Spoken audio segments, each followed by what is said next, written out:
Welcome to TICE. Today I have with me Mr. Vatsal Kanakiya. He's the CEO of 100x PC. Welcome, Vatsal. Hi, Shrishta. Thanks for having me. So to begin with the conversation, Vatsal, can you give me an overview of the investment portfolio of 100x PC? Yeah, that's a little tough because, we have a lot of companies. But just to kind of give a bit of background, we're first check investors in pre-seed, seed stage, bootstrap startups in India, right? So there's only basically two criteria to raise from us. A, the company should be bootstrapped, which we define as not diluted more than 5%.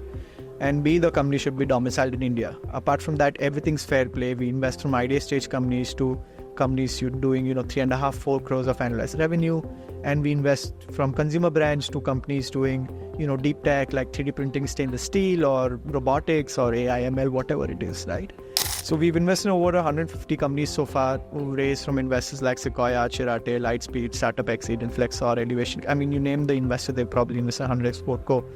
And they've raised cumulatively upwards of 80 odd million until now over the last 4.5 years. Some of our companies you may have heard of would be Kerala Banana Chips, which is Beyond Snack Kerala Banana Chips of Shark Tank fame. Right. Then there's a company called Up Coffee, which just today announced their $3.4 million raise from Nexus Venture Partners. There's a company called Philo, which does agri IoT doing phenomenally well, and a few other companies, of course. So with such a diverse portfolio, what are the basic criteria that you look into a startup while selecting it for investment? We come in very early, like I said, idea stage and up. So, we like to say that we want to give our Ashirwad to founders before even the parents give it to them, right? That's how early. But because you're coming in that early, your largest bets are on two things. One is a good market, right? This is a large, fast-growing market. And the second is the founders. Do these founders understand the market, understand what they're doing, right, and have a key insight to tackle this market? The broad idea we're trying to answer is, are these the people who can build a business at scale, right? Because at this stage, you're betting more on the jockey than on the horse. Right. So, if we talk about the Indian startup ecosystem, it has been through a revolution over the last couple of years. How do you see funding landscape evolving with this? For us, because we're so early, macro cycles rarely matter, right, because regardless of whether there's more money coming, less money coming in, we keep investing because we're investing for a 7 to 10 year horizon minimum, right? Having said that, we're very bullish on India. We believe in the long term, India's going to keep scaling, keep growing, and the India story is very real.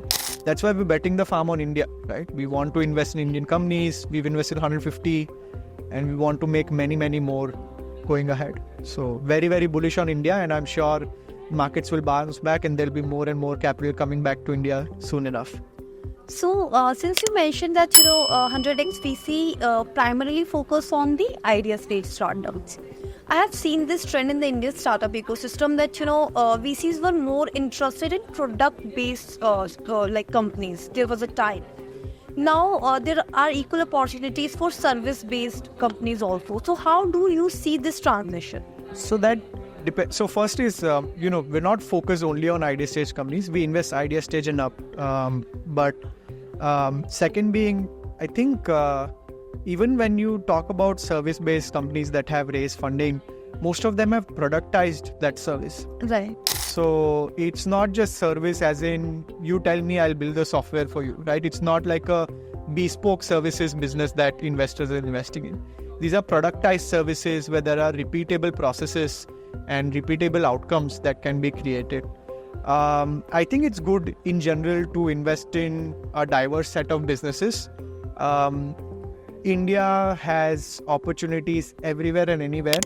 And I think the definition of what is venture backable has expanded a lot more because of how the Indian market has evolved.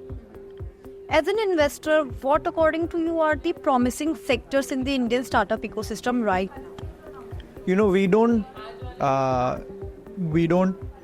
think of ourselves as people who can predict the future of the startup ecosystem, because we're investors in the end. It's the founders who are going to show us the future of startup ecosystem, of what the world looks like. So we try to stay away from any rules of thumbs or any biases against sectors, and let the founders educate us on their unique insights and unique approaches for each sector. So, there are trends like debt funding, there are trends like crowdfunding.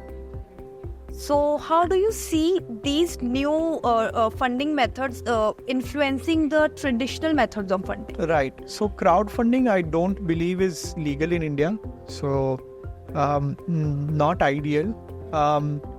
And see, I think it's very important for capital to be available to founders and to be available in many, many different formats, right? Because venture is 100% not the right way to fund each and every business, right?